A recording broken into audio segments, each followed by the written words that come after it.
Since the opening of the Soviet Union, we have learned a lot more than we ever knew, maybe than we ever wanted to know, about the terrible Joseph Stalin. Many Russians in the Stalin era believed that he was their savior. We know now that his cruelty was beyond imagination. For almost 30 years, Stalin ruled the Soviet Union, doing anything he needed to achieve his goals. Anyone who got in his way was destroyed. He was devil. He was genius devil, but devil. 20 million Soviet citizens died at the hand of Joseph Stalin. He was absolute ruler for 25 years, a Bolshevik czar. He craved power. He never could have enough power. The system of terror was essential to Stalinism. Terror was continuous. I was asleep, and all of a sudden I woke up and I saw strangers in military uniform in our apartment. We know that he signed a number of orders to execute people who were totally innocent.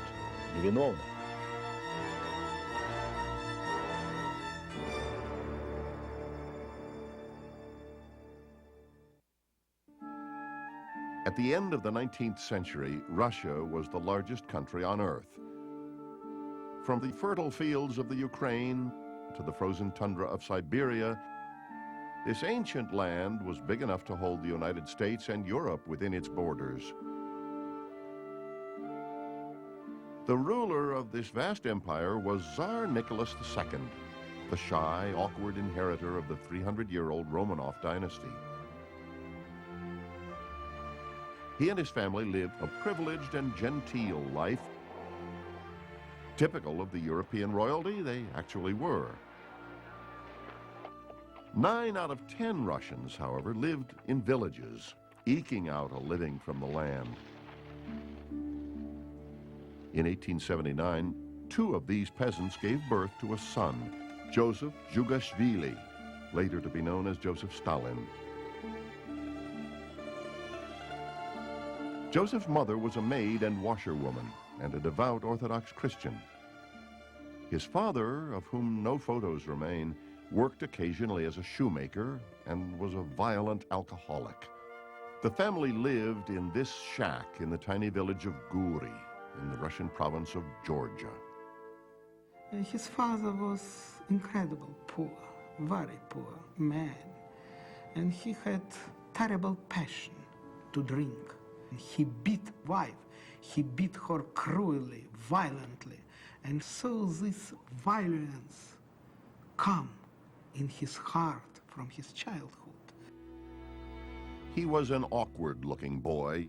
Young Joseph's face was pockmarked by smallpox, and a childhood accident left one arm shorter than the other. And he stopped growing at 5 feet 4 inches. He was quite small. He liked to have wedge shoes, making him sort of a bit higher, and he had a very dark, sinister look, particularly his eyes. They're always described as yellow or tigerish eyes. That was his main impression given. He was a good student, good enough to enroll in a seminary school. But the priesthood was the last thing on Joseph Zhugashvili's mind. 50 years earlier, Karl Marx had written of a world where the workers, not the aristocracy, controlled the destiny of a nation. In Russia, these ideas were turned into a political movement, Bolshevism, by Vladimir Lenin, a man the Tsar's police thought dangerous enough to exile to Siberia. This excitement drew the shoemaker's son like a magnet, and at 19, he left school to join the cause. He was not much of a theorist, but he was militant and committed, even masterminding a bank robbery to fill the party coffers in 1907. He was a man of action, which Lenin admired. When Lenin first met Stalin, he wrote to someone, "I've met a magnificent Georgian." And it's clear that he saw in Stalin at that time the kind of person he hoped to attract to a movement that was then primarily a movement of intellectuals. That is, a person with working class peasant origins, not an intellectual, but a person who, as Russians say, was very delavoy, could get things done. He certainly saw himself as a fighter, and in 1912 he began using the name Stalin, which means man of steel. But it was difficult to make any progress because Stalin and his comrades kept getting arrested by the Tsar's police. They languished in exile for years in houses like this one in distant Siberia. He was in prison many times. He was in exile endless time. And prison and exile would be for him as native home. And he will make prison and exile like native home for millions of his citizens in future. The exiles would soon get their chance. On June 28, 1914, Archduke Ferdinand was shot by a Serbian nationalist in Sarajevo. World War I broke out a month later, and Tsar Nicholas sent millions of Russian troops to fight in his name.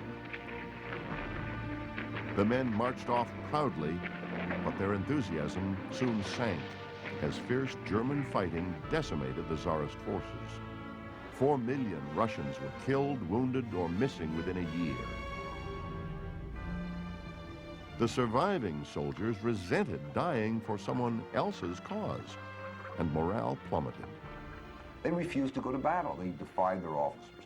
They deserted the army and went home to the village and burned down the landlord's manor house. And when later someone said to Lenin, "Who voted for the revolution?"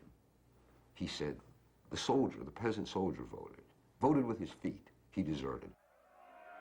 In February 1917, a crowd of angry citizens and disaffected soldiers took over St. Petersburg. The Tsar knew his government couldn't stand, and he abdicated a few days later, ending the 300-year-old Romanov dynasty. A provisional government then briefly shared power with the revolutionaries, but in April, Lenin came back to Russia demanding a completely proletarian victory. "The people need peace," he said, "and they give you war, hunger, no food, and the land remains with the landholders." In October, his Bolsheviks swept away the moderate government. It was a momentous victory, but except for writing a few editorials, Joseph Stalin was not a part of the action. Later, he would have Soviet historians invent a heroic role for him. He would make his mark in the next and bloodiest phase of the revolution, the Civil War. From 1918 to 1920, counter-revolutionaries known as the Whites fought to regain power from the Bolshevik Reds. The fighting spared no one, and those that lived through it would never forget it. I was frightened. All the time I was frightened. Because all the time different troops came. Kiev was occupied. First there was a revolution. Then there was a nationalist government. Then came the Reds and occupied Kiev. Then came the Whites and reoccupied Kiev. The fighting was going on. There were two feelings, fear and feeling of hunger. Lenin's Bolsheviks now became military commanders. Leon Trotsky, the brilliant orator and theorist, was made war commissar. Stalin was given the title Commissar of Nationalities and was sent into the field to enforce the party line. It was a role that suited him well. War, and particularly civil war, brings the warfare personalities to the fore. And Stalin, already during the Civil War, begins to become the leader in Moscow of these warfare personalities, these can-do tough guys who don't really want to debate the dialectics of Marxism, who don't really want to talk about the nuances of class struggle, but men for whom class struggle meant the fist. In 1918, Trotsky sent him a detachment of army specialists. Stalin, who distrusted the trained military, imprisoned some of the men on a boat which then sank under mysterious circumstances. He had many of the others